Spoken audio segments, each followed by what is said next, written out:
Price rises leads to inflation, leads to less economic growth, and now is leading to social and political instability. The echoes of Tunisia's unrest have been heard throughout the Arab world and right through the halls of the World Economic Forum here in Davos. From Algeria to Jordan, right through to Yemen, rising unemployment and high food prices have led to increased discontent. In a special CNN MME roundtable with those attending both in Riyadh and Davos, we talked about navigating these two crucial issues. I feel that the SME sector is a massive engine for growth, for employment, for taking away some of the imbalances that currently exist, and most important of all, taking advantage of something that we in the Arab world have not yet picked upon, which is that we are a region of 350 million people, number one. Number two, the only similarity that we actually have is language. And we're not exploiting that properly enough. If economic barriers between the countries of the region come down, if businesses are allowed to trade across them, then I think the growth in employment, the growth in the creation of a single market of 350 million people is greater than the population of the United States of America. Do we need to accelerate cooperation within the Arab world to avoid the spillover effects of the rising cost of food and a restless population of youth who don't have job opportunities? This region has one of the lowest intertrade between countries in the world and continues to be. It has been and continues to be.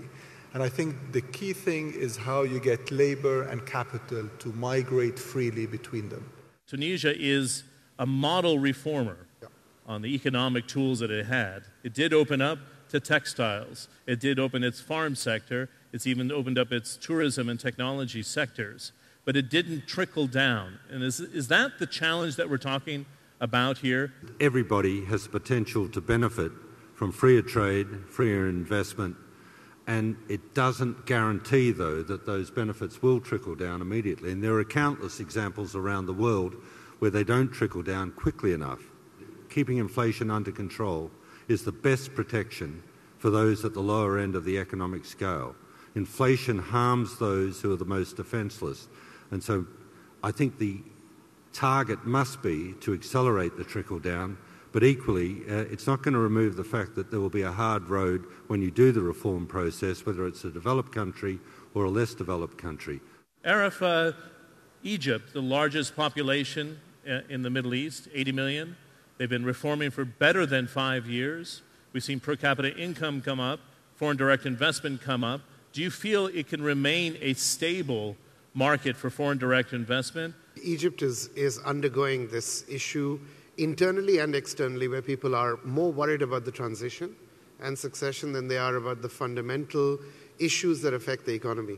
Egypt is a very stable location for foreign direct investment. Jobs are being created. It has a reform-oriented government, and they are focused on bringing business in on a level playing field with local business people.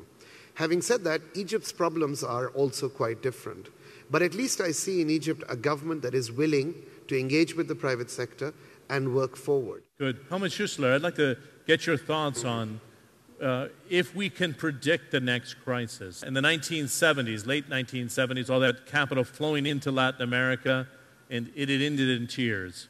In the 1980s, late 80s, all that capital flowing into Southeast Asia, and it ended in tears. What makes us believe in 2011, with nearly $1 trillion flooding into emerging markets, it won't end the same way?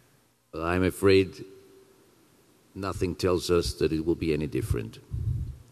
I believe that as capital market actors, we don't learn, and unless heavy regulation is in our way, we will commit the same crimes and mistakes that we've committed in the past. I think this is a safe assumption because greed will not go away.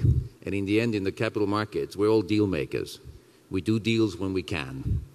And as long as it's legal and it's there and it's available and it's profitable, we'll do it. This is what this business is built upon. This is the nature of capitalism. And unfortunately, as long as we don't abolish that, it will be there. And that's all for this edition of CNN Marketplace Middle East. From the sands of Riyadh to the snow slopes of Davos, I'm John Defterios. Thanks for watching. We'll see you next week.